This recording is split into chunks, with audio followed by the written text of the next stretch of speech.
આજે એ બે ગાયો વેચાઈ ગઈ છે નાગપણા ગામમાં. ગાયો હમણાં દોવાઈ ગઈ છે.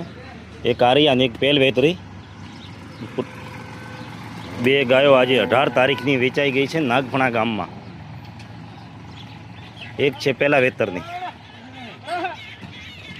અને આ છે ત્રીજા વેતરની. એક આ પહેલા વેતરની વેચાઈ ગઈ છે.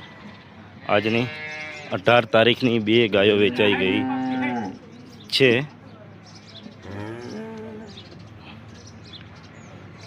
રમેશભાઈ મારામાં પાડો. હા રમેશભાઈ.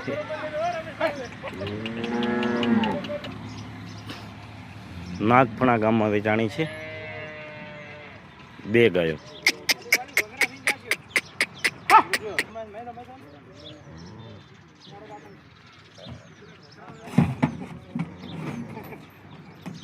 ચલો જય માતાજી.